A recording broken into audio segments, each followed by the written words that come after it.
Paris, février 2022, 15e arrondissement. En 2008, le maire de Paris et un promoteur immobilier présentent le projet de tour triangle, qui doit s'élever au cœur du parc des expositions, à la lisière du 15e arrondissement et des villes de Vanves et d'Issy-les-Moulineaux. On défend avec lyrisme ce premier des 6 sites choisis pour construire en hauteur à Paris et dépasser le plafond de 37 mètres du plan local d'urbanisme. Il s'agit d'un édifice exceptionnel, d'une beauté inouïe pour cette pyramide très effilée, toute en transparence.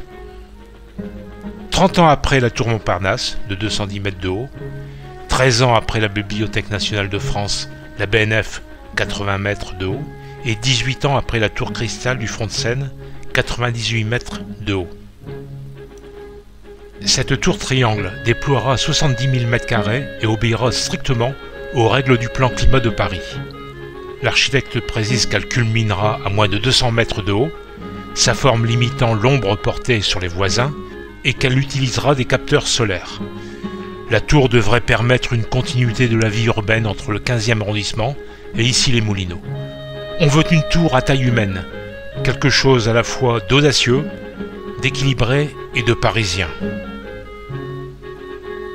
On évoque un très beau projet qui devra répondre aux conditions de haute qualité environnementale et intégrer des espaces verts.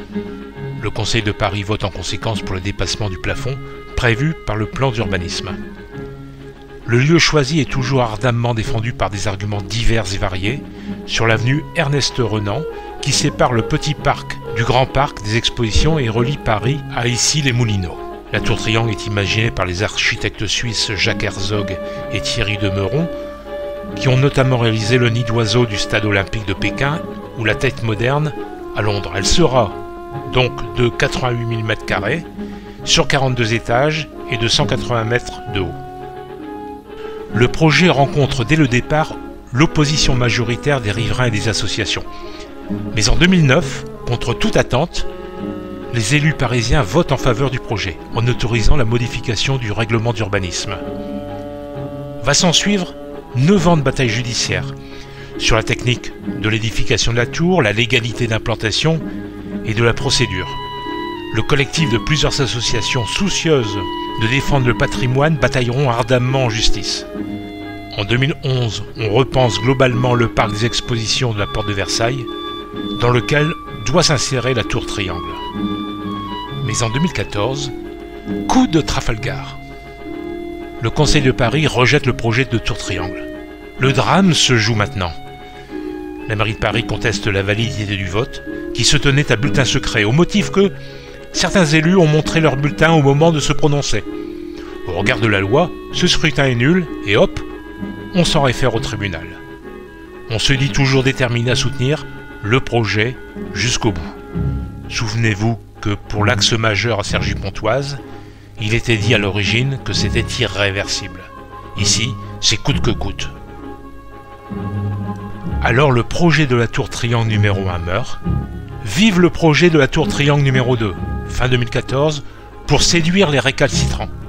On propose de nouveaux services, incubateurs d'entreprise et une crèche plus grande que prévu et un hôtel 4 étoiles. Et c'est reparti. En 2015, le projet est validé par le Conseil de Paris. La lecture de l'enquête publique est impressionnante, 86% de votes contre. Le temps s'égrène. La ville de Paris reçoit en 2017 un avis consultatif positif à l'issue de l'enquête publique pour la tour triangle numéro 2 et espère voir la première pierre posée en 2020. Après de nouveaux recours contre le permis de construire, le tribunal administratif de Paris le valide en 2019. Ouf!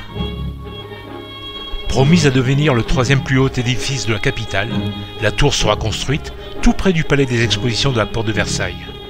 Et vient le temps des vœux, des louanges et des espoirs. Il est certain que les Parisiens apprécieront ce nouveau bâtiment qui abritera dans ses 42 étages des bureaux, des salles de réunion, des commerces sur rue, des belvédères ou encore un restaurant panoramique où il sera possible de déjeuner ou dîner en profitant d'une vue exceptionnelle sur la capitale.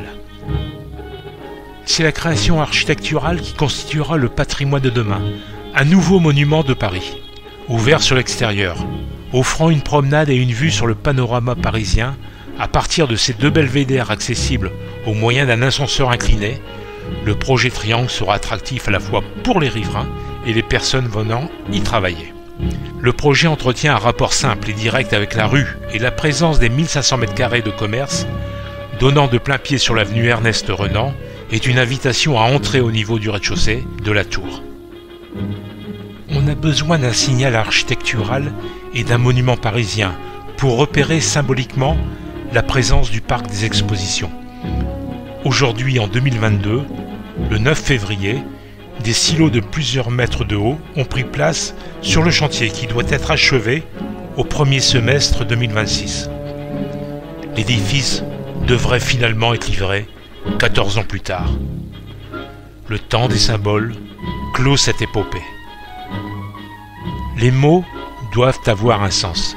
Ce projet n'est pas une tour ni un gratte-ciel, symbole masculin par excellence, de San Gimignano à Dubaï par exemple, mais un triangle, symbole féminin depuis le néolithique.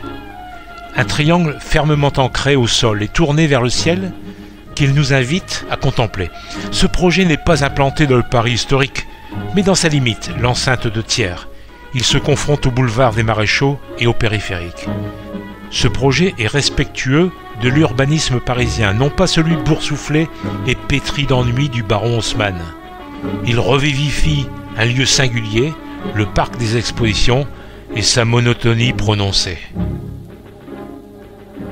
Son ombre portée est celle des cadrans solaires. Elle doit scander nos journées et nous redonner espoir, fierté et créativité. Axis Mundi, ou axe du monde, qui dans la religion ou la mythologie est le centre du monde ou la connexion entre le ciel et la terre.